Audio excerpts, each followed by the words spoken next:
नमस्कार दोस्तों। Gadget review series का आज पार्ट 3 है और इस पार्ट 3 में दोस्तों मैं आपके लिए आज की क्लास में लेकर आया हूँ चैप्टर 5 इस फैक्ट्रीज़ एक्ट 1948 का ये गैजेट रिव्यू सेक्शन है जिसमें हम आपको कंप्लीट गैजेट बहुत डिटेल वे में जो है रिव्यू करा रहे हैं। क्लासेस की इंपॉर्टेंस क्या है? तो दोस्तों क्लासेस की इंपॉर्टेंस सबसे ज़्यादा इसलिए है क्योंकि इन क्लासेस में आप सभी बच्चों को मैं पूरी तरह से गैजेट को बहुत शानदार तरीके से कवर करा रहा हूँ। तो यदि आप सभी लोगों ने गैजेट को अच्छे से रिव्यू कर लिया, अच्छे से समझ लिया, तो जो आपके क्वेश्चन छूट जाते थे या छोटी-छोटी गलतियाँ आप करके आ जाते हैं industrial relation, labour law, social security वाले चैप्टर में, तो वो गलतियाँ अब आपकी नहीं होगी। जैसा कि आप सभी ऑलरेडी जानते हैं कि ये चैप्टर बहुत इंपॉर्टेंट है बिकॉज़ यहाँ पर आपको 15 से लेके 20 क्वेश्चन के अप्रॉक्स आस-पास जो है आपको देखने को मिलेंगे। हैंस ये बहुत ज़्यादा इंपॉर्टेंट बनते हैं। तो गैजेट रिव्यू क्लासेस को बहुत सीरियसली लें, सभी बच्चों से रिक्वेस्ट करूँगा। आज आपकी फैक्ट्रीज़ एक्ट हम कंप्लीट करेंगे और नया एक्ट जो है वो इसके बाद हम जल्द शुरू करेंगे। तो चैप्टर 5 को स्टार्ट करते हैं और चैप्टर 5 की जो कहानी शुरू होती है वो होती है आपकी सेक्शन नंबर 42 से। सेक्शन नंबर 42 में बात करेगी है वॉशिंग फैसिलिटीज़ के बारे में। खैर वॉशिंग फैसिलिटीज़ जो हैं वो हर जगह अवेलेबल कराना ज़रूरी है, इसमें कोई ऐसा फैक्ट है नहीं जो इम्पोर्टेंट हो। आगे बढ़ते हैं हमारे अगले कुछ हमारे जो सेक्शंस है उसमें 43 आता है जो बात करता है facilities of storing and drawing clothing, है ना। कपड़ों को रखने और सुखाने के लिए जगह की अवेलेबिलिटी रखनी पड़ेगी और ये कौन इंश्योर करेगा? स्टेट गवर्नमेंट इंश्योर करेगी हर एक ऑर्गेनाइजेशन में। सेक्शन 44 की तरफ हम चलेंगे तो सेक्शन 44 बात करता है फैसिलिटीज़ फॉर सिटिंग, है ना, बैठने की व्यवस्थाओं के बारे में बात करता है। तो यहाँ पर अगेन ये स्टेट गवर्नमेंट की रिस्पॉन्सिबिलिटी बनेगी कि बैठने के लिए प्रॉपर अरेंजमेंट हो वर्कमेंस के लिए। इसके अलावा चीफ इंस्पेक्टर जो होगा, चीफ इंस्पेक्टर होगा वो ये देखेगा कि किसी भी पर्टिकुलर फैक्ट्री में जो मैन्युफैक्चरिंग प्रोसेस है उस प्रोसेस के हिसाब से जितने लोग काम कर रहे हैं उनके लिए प्रॉपर सिटिंग स्पेस है या नहीं है। इसके अलावा स्टेट गवर्नमेंट नोटिफिकेशन में अपने ऑफिशियल गैजेट में ये इंश्योर करेगी, इस चीज़ को रिटन वे में देगी, डिक्लेयर करेगी कि भाई आपको जो स्पेसिफिक फैक्ट्री है या क्लास ऑफ डिस्क्रिप्शन है फैक्ट्रीज़ की उसमें मैन्युफैक्चरिंग प्रोसेस को किस तरह से डिफ़ाइन कराया गया और उसमें कितनी तरह के अरेंजमेंट बैठने के लिए होने चाहिए। आगे बढ़ते हैं फर्स्ट एड अप्लायंसेस के बारे में। ये सुपर इम्पॉर्टेंट है। हम वेलफेयर देख रहे हैं, चैप्टर 5 की हम बात कर रहे हैं जिसमें वेलफेयर को देख रहे हैं। तो इसमें सेक्शन 45 बात करता है फर्स्ट एड अप्लायंसेस के बारे में और क्या बोला जाता है कि हर एक कंपनी में फर्स्ट एड बॉक्स जो है वो होना कंपलसरी है। और यहाँ पर क्या बोला गया है, ये नंबर जरूर याद रखें, जहाँ पर भी नंबर ऑफ फैक्ट है वो बहुत इंपॉर्टेंट है कि provide and maintain shall not be less than 1 for every 150 workers ordinarily employed. मतलब हर एक 150 वर्कर्स के ग्रुप पर एक फर्स्ट एड बॉक्स होना चाहिए, ये याद रखना है ना। मतलब हर एक 150 लोगों के या वर्कर्स के ग्रुप के लिए एक फर्स्ट एड किट कंपलसरी है, इससे ज़्यादा हो सकती है, इससे कम नहीं होनी चाहिए, ठीक है। ईच फर्स्ट एड बॉक्स और cup board shall be kept in the charge of separate responsible person, और ये किसी एक रिस्पॉन्सिबल पर्सन के कैरेज में होना चाहिए ताकि वो समय पड़ने पर इसे यूज़ कर सके और स्टेट गवर्नमेंट इसके लिए एक्ट भी बनाएगी, ठीक है। तो 150 लोगों के लिए एक फर्स्ट एड बॉक्स होना चाहिए कंपलसरीली। 46 सेक्शन बात करता है कैंटीन्स के बारे में। अब ये इंपॉर्टेंट है कैंटीन्स के लिए। तो देखो स्टेट गवर्नमेंट रूल बनाएगी इस चीज़ के लिए, किस चीज़ के लिए? एम्प्लॉयज़ के लिए, कैंटीन के लिए। अब यहाँ पर नंबर ऑफ़ वर्कर्स दिए गए हैं जो कि इंपॉर्टेंट हैं कि जहाँ पर 250 वर्कर्स से ज़्यादा हैं, ऐसा हर एक ऑर्गेनाइजेशन जिसमें 250 से ज़्यादा वर्कर्स होंगे वहाँ पर कैंटीन फैसिलिटी मस्ट है। देखो जहाँ पर 250 से ज़्यादा वर्कर्स होंगे वहाँ पर कैंटीन फैसिलिटी जो है वो मस्ट है, और ये नंबर ही बस याद रखना है, इसमें से यहाँ से कुछ और याद आपको नहीं रखना है, इससे ज़्यादा इंपॉर्टेंट है नहीं, क्लियर है। अब बात करेंगे हमारे 47 जो सेक्शन है बात कर रहा है शेल्टर, रेस्ट रूम्स और लंच रूम्स के बारे में, और ये इंपॉर्टेंट है। तो क्या बोला गया है कि हर एक फैक्ट्री में जहाँ पर मोर देन 150 वर्कर्स हैं वहाँ पर शेल्टर्स, रेस्ट रूम और लंच रूम जो है वो कंपलसरी है। तो याद रखना है यदि 150 से ज़्यादा वर्कर्स हैं तो यहाँ पर खाने, बैठने और रेस्ट करने की जगह होना चाहिए सेपरेटली, जहाँ पर ड्रिंकिंग वाटर आपको मिलेगा वर्कर्स के लिए, ठीक है। इसके अलावा क्या बोला गया है, जो शेल्टर और रेस्ट रूम होंगे या लंच रूम होंगे वो सब सेक्शन 1 के तहत प्रोवाइड करे जाएंगे। जो कि प्रॉपरली लाइटेड और वेंटिलेटेड होने चाहिए। ऐसा नहीं कि सिर्फ नाम मात्र के लिए आपने बना दिया, नहीं, प्रॉपर होने चाहिए, लाइट भी प्रॉपर होनी चाहिए, वेंटिलेशन भी प्रॉपर होना चाहिए। नंबर याद रखना है, 150 से ज़्यादा वर्कर हैं तो रेस्टरूम्स, लंच रूम और शेल्टर्स कंपलसरी है। क्लियर है? और ये ऑफिशियल गैजेट में भी कहा जाएगा। देखो, मैं जो भी इंपॉर्टेंट पॉइंट है ना वो सारे के सारे आपकी नज़रों के सामने लेके आ रहा हूँ, स्पीड वे में लेके आ रहा हूँ, बट आपको पता होना चाहिए कि गैजेट में क्या क्या चीज़ें हैं।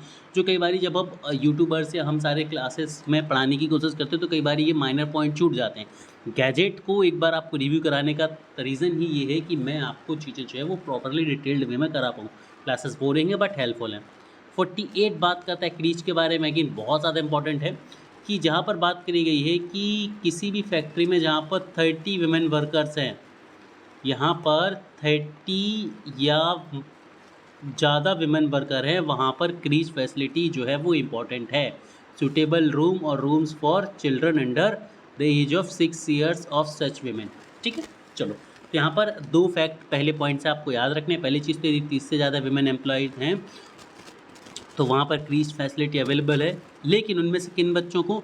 Under the age of 6 years, मतलब 6 साल से कम उम्र के बच्चे यदि उनके हैं तो क्रीज फैसिलिटी उनको अवेलेबल होगी। इसके अलावा सच रूम्स, जो रूम्स होने चाहिए इनके पास एडिक्वेट अकोमोडेशन होना चाहिए, प्रॉपर लाइट होनी चाहिए, प्रॉपर वेंटिलेशन होना चाहिए, ठंडा पानी होना चाहिए पीने का, एट्सेट्रा, जो भी ज़रूरी चीज़ें होती हैं। स्टेट गवर्नमेंट रूल्स बनाएगा कि भाई रूम्स के स्टैंडर्ड्स कैसे होने चाहिए, उनकी कंस्ट्रक्शंस कैसे होने चाहिए, वहाँ पर अकोमोडेशन कैसा होना चाहिए। विमेन वर्कर्स के लिए क्रीज फैसिलिटीज़ को कंपलसरी करेगा। ये दो ही पॉइंट इंपॉर्टेंट है। तो 30 से ज़्यादा विमेन वर्कर हैं तो क्रीज फैसिलिटी इंपॉर्टेंट है। ठीक है, 49 पर हम चलेंगे। तो जो 49 आपका आर्टिकल है ये बात करता है, सेक्शन बात करता है वेलफेयर ऑफिसर के बारे में कि भाई हर एक फैक्ट्री जिसमें 500 वर्कर्स हैं या इससे ज़्यादा वर्कर्स हैं तो वहाँ पर एक वेलफेयर ऑफिसर जो है अपॉइंट किया जाएगा। तो यदि 500 से ज़्यादा वर्कर्स हैं तो वहाँ पर वेलफेयर ऑफिसर होना कंपलसरी। तो बहुत सारे नंबर्स यहाँ पर हमें देखने को मिल रहे हैं, बहुत सारे नंबर्स यहाँ पर हमें देखने को मिल गए हैं। तो भाई फैक्ट्रीज एक्ट से जो इंपॉर्टेंट नंबर्स निकल कर आए उसमें से एक नंबर एक और ये है कि वेलफेयर ऑफिसर होना चाहिए, जो कि कंपलसरी है। कब होना चाहिए? जब 500 या 500 से ज़्यादा एम्प्लॉयज़ जो है वहाँ पर काम कर रहा हो। ठीक है, और स्टेट गवर्नमेंट इसके लिए रूल्स बनाएगी, उनकी ड्यूटीज़ को स्पेसिफाई करेगी, उनकी क्वालिफिकेशन को स्पेसिफाई करेगी और उनकी कंडीशन ऑफ सर्विसेज को भी स्पेसिफाई यहाँ पर करेगी। ठीक है, आगे बढ़ेंगे। सेक्शन 50 बात करता है power to make rules to the supplementary to this chapter. और सेक्शन 50 ये पावर देता है किसको? स्टेट गवर्नमेंट को, कि भाई इस चैप्टर के तहत जो भी चेंजेस करने हैं वो करने की पावर स्टेट गवर्नमेंट के पास है। बढ़ते हैं आगे और हमारे चैप्टर नंबर 6 की तरफ हम पहुँचते हैं। चैप्टर नंबर जो 6 है ये बात करता है वर्किंग आवर्स फॉर एडल्ट्स के लिए। ठीक है, ये किसके लिए बात कर रहा है? वर्किंग आवर्स फॉर एडल्ट्स के लिए, चैप्टर 6। तो यहाँ पर आर्टिकल नंबर 51 सेक्शन 51, देखिए जहाँ पर मैं आर्टिकल बोलूँ या सेक्शन बोलूँ बात एक ही है। तो आर्टिकल नंबर या सेक्शन नंबर 51 बोलता है वर्किंग आवर्स के लिए। तो जो वर्किंग आवर्स होंगे वो more than 8 hours in more than 48 hours, यानी कि एक हफ्ते में 48 घंटे से ज़्यादा नहीं होने चाहिए। और यदि 48 घंटे से ज़्यादा होते हैं तो उन्हें माना जाएगा एक्स्ट्रा वर्क। उन्हें क्या माना जाएगा? Extra work. और एक्स्ट्रा वर्क के लिए क्या मिलेगा? एक्स्ट्रा पे मिलेगा, जो कि क्या होगा? Double the rate of normal work. ठीक है, फैक्ट यहीं के ही मैं कवर कराते जा रहा हूँ जो इंपॉर्टेंट है। ठीक है, वीकली हॉलीडेज़ की यहाँ पर बात करी गई है कि कोई भी एडल्ट जो है वो अलाउड नहीं किया जाएगा लगातार काम करने के लिए अपने वर्किंग आवर्स के बाद। ठीक है, और उसे एक वर्किंग डे या एक वीकली हॉलीडे जो है वो दिया जाएगा। क्लियर? अब यहाँ पर क्या बात करी जाएगी? Will have holiday a whole day one of the 3 days immediately before और after the sad day. Clear? चलो, मतलब एक दिन हफ्ते में आपको मिलेगा। क्लियर? और यही सारी चीज़ें यहाँ पर लिखी हुई है। तो खैर ये इतनी इंपॉर्टेंट है नहीं, एक बार आप इन्हें गैजेट को रिव्यू जरूर करेंगे। हालांकि मैंने सब कुछ पढ़ा दिया है, फिर भी एक बार आप लोग से रीड जरूर करेंगे, ये रिक्वेस्ट भी करूँगा मैं। 53 नंबर का जो आर्टिकल है, सेक्शन है, ये बात करता है कंपनसेटरी हॉलीडे के बारे में। कंपनसेटरी हॉलीडे कब दिया जाएगा? कि देखो आपको एक वीकली हॉलीडे देना है, लेकिन यदि किन्हीं कारणवश आपने वीकली हॉलीडे पर भी काम करा लिया है तो उसके एवज में आपको एक कंपनसेटरी हॉलीडे देना पड़ेगा। अब यहाँ पर कुछ फैक्ट है जो कि इंपॉर्टेंट है, इसको पढ़ लीजिए। कि यदि आपने जो एक ऑर्डर पास करा कि मान लीजिए जो हॉलीडे था उस समय भी आपको वर्क करना है। कई बार ऐसा होता है कि संडेज़ को भी वर्क करना पड़ता है। जैसे कई बार मुझे भी कुछ इमरजेंसीज़ होती हैं, क्लोजिंग्स हैं, तो संडेज़ को भी या सैटरडेज़ को भी ऑफ़िस जाना पड़ता है, ठीक है। हालाँकि हम गवर्नमेंट एम्प्लॉइज़ हैं, तो हम लोगों को या ऑफ़िसर्स कैटेगरी में ऐसा कुछ नहीं होता है कि आपको कंपनसेटरी हॉलिडे मिलेगा, तो एज़ सच कंपनसेटरी हॉलिडे तो नहीं मिलता, फिर भी वर्कर्स के लिए ज़रूरी है। तो यहाँ पर क्या बोला गया है कि यदि आपने वीकली हॉलिडे पर काम कराया है, तो उस केस में आपको एक कंपनसेटरी हॉलिडे जो है वो देना पड़ेगा within 2 month immediately following that month. और क्या बोला गया है कि कंपनसेटरी हॉलिडे उस 2 महीने के पीरियड के अंदर देना पड़ेगा। 2 बहुत इंपॉर्टेंट पॉइंट आपको पता चल गए, ठीक है। पहला ये कि यदि आपने हॉलिडे के दिन काम कराया है तो आपको कंपनसेटरी हॉलिडे देना है, पहली चीज़। दूसरा पॉइंट क्या है? दूसरा पॉइंट ये है कि आपको 2 महीने के अंदर, मतलब इस महीने का यदि आज की डेट में आपने काम करा लिया तो यहाँ से 2 महीने के अंदर आपको कंपनसेटरी हॉलिडे उसे दे देना होगा। इसके बाद बात करी गए हैं डेली आवर्स के बारे में। तो डेली आवर्स क्या बोला गया है कि जो फैक्ट्री है, फैक्ट्री में कितना बोला गया है, subject to provision of section 51, section 51 के प्रोविज़न के हिसाब से बात करी गई है। और किसी भी दिन 9 घंटे से ज़्यादा आप काम नहीं करा सकते, ठीक है। तो देखो याद रखना है, वीक में मैक्सिमम वर्किंग आवर्स 48 हैं और डे के लिए मैक्सिमम वर्किंग आवर्स जो हैं वो 9 आवर्स हैं। तो ये याद रखना है, एक दिन में 9 घंटे से ज़्यादा होगा वो एक्स्ट्रा वर्क में माना जाएगा, है ना। और एक हफ्ते में 48 घंटे से ज़्यादा होंगे तो वो एक्स्ट्रा वर्क माने जाएंगे, ठीक है। चलिए, ओवर टाइम माना जाएगा। चलो, इसके बाद हम चलेंगे 55 सेक्शन पर, जो बात करता है इंटरवल्स फॉर द रेस्ट। तो आप सभी को जो लंच टाइम मिलता है वो लंच टाइम इसी सेक्शन के तहत आपको मिलता है, क्लियर।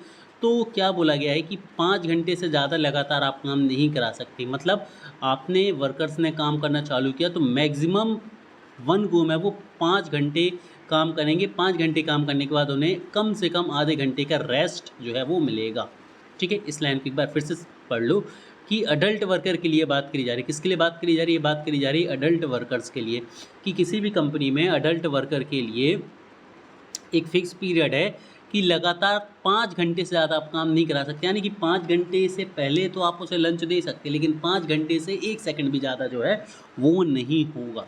5 घंटे से 1 सेकंड भी ज़्यादा जो है वो नहीं होगा।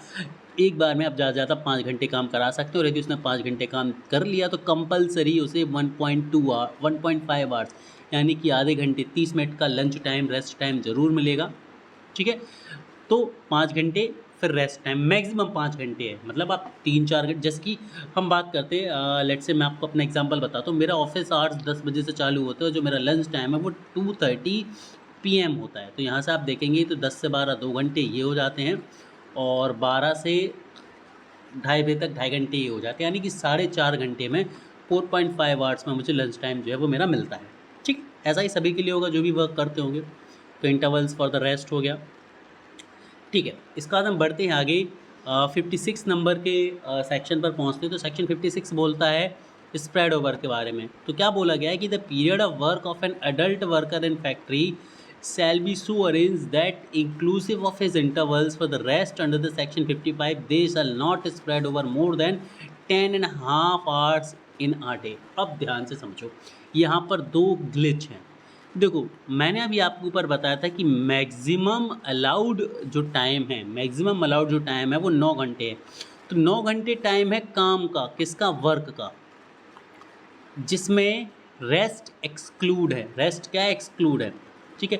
अब यहाँ पर क्या बोला गया है कि किसी भी कंडीशन में, मतलब किसी भी एक्सेप्शनल कंडीशन में भी आप 10.5 आवर्स से ज़्यादा काम नहीं करा सकते, जिसमें इंक्लूड होंगे आपके रेस्ट इंटरवल्स भी। यानी कि रेस्ट इंटरवल्स को मिलाकर भी आप 10.5 घंटे से ज़्यादा किसी भी वर्कर को ऑफिस में नहीं रोक सकते हैं, ठीक है। चलो, good, very good. Section number 57 जो है ये बात करता है आपकी नाइट शिफ्ट के बारे में, कि वर्कर्स फैक्ट्री में नाइट शिफ्ट कर सकते हैं, ठीक है। लेकिन सेक्शन 52 और 53 के तहत holiday for the whole day shall mean in this case a period of 24 consecutive hours beginning from his shift end. तो क्या बोला गया है कि भाई हॉलीडे किसे बोला जाएगा? हॉलीडे बोला जाएगा 24 घंटे के उस पीरियड को जिसमें आपको कंटिन्यू कोई काम करना नहीं पड़ रहा, तो उसे आपको हॉलीडे बोला जाएगा। और ये कब? जैसे आपकी शिफ्ट खत्म होती है इस समय से लेकर अगले 24 घंटे तक आपका हॉलीडे माना जाता है, ठीक है। तो अब यहाँ पर बात क्या करी जा रही है, मुद्दा क्या करा जा रहा है, मुद्दा ये करा जा रहा है कि the following day for him shall be deemed to be the period of 24 hours beginning with such shift ends and the hours of he has worked after midnight shall be counted for the provision day. ठीक है, for the previous day. ठीक है, चलिए very good. तो night shift के बारे में कुछ खास ऐसा है नहीं। अब बात करेंगे अगले पॉइंट के बारे में। तो ये बात कर रहा है prohibition of overlapping shift. Overlapping shift का मतलब क्या है, ये समझ लो कि work shell not be carried on in any factory bye means of system of shift so arranged that more than one relay of worker is engaged in work of the same kind at the same time।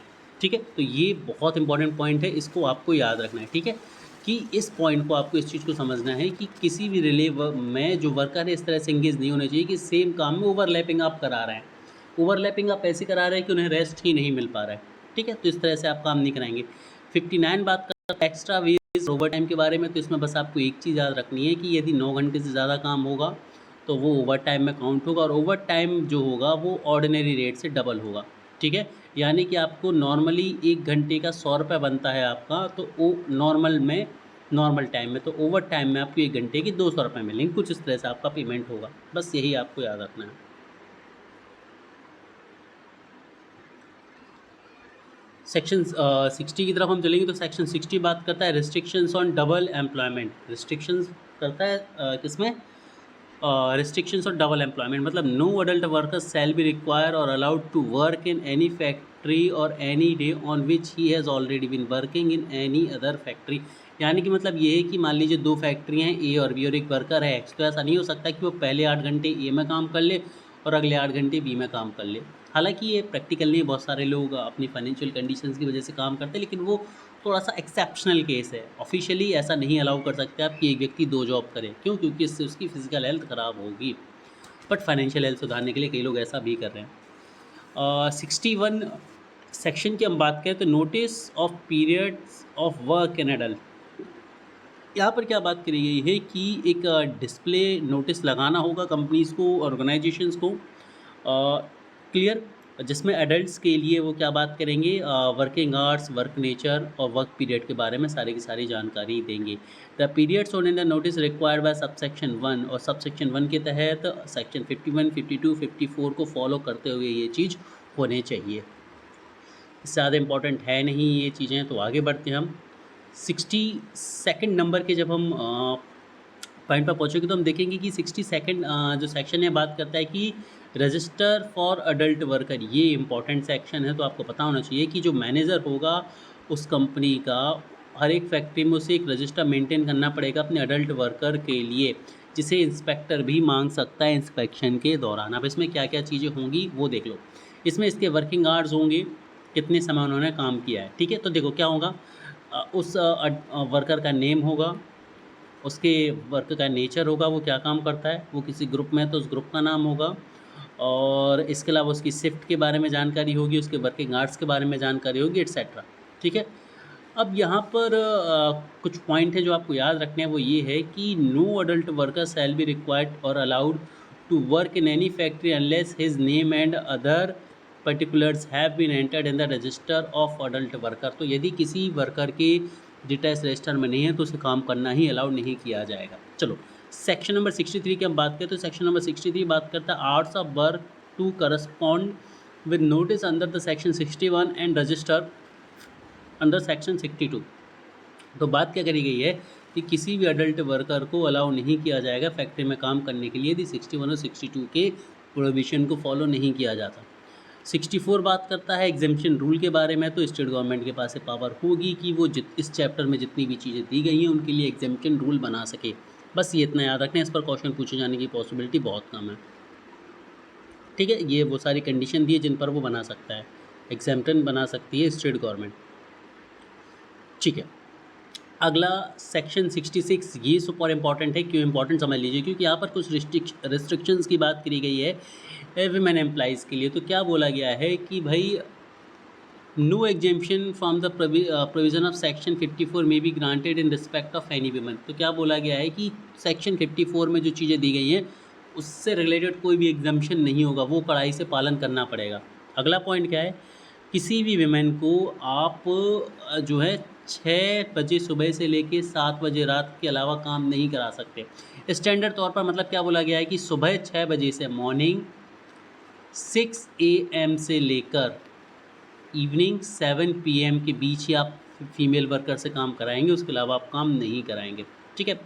और यहाँ पर क्या बात करी गई है कि provided that the state government by the notification of official gazette respect to any this employment of any women between the hours of 10 PM and 5 AM authorise कर सकती है स्पेशल कैटेगरीज में ओनली।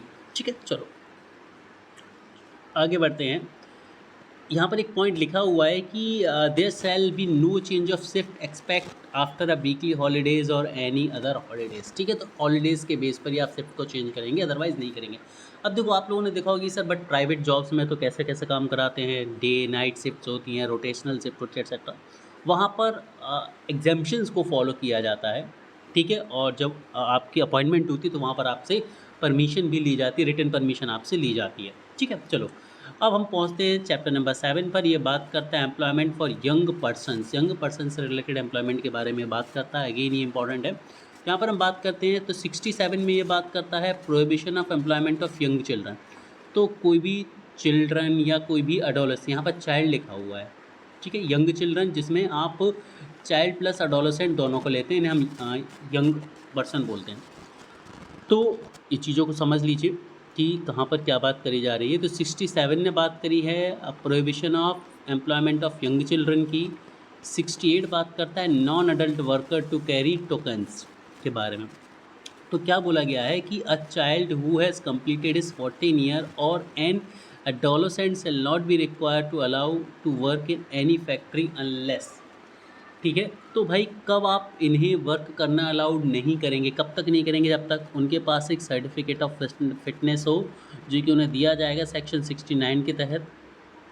यदि है तो काम करा सकते हैं आप, या फिर सच चाइल्ड और adolescent carries while he is at work a token giving the reference to such certificate, या फिर उसके पास ऐसा कोई सर्टिफिकेट से रिलेटेड टोकन है। तो यदि कोई स्पेशल सर्टिफिकेट है काम का तो ही, या ट्रेनिंग का तो ही उनसे काम कराएंगे, अदरवाइज़ आप उनसे काम नहीं कराएंगे।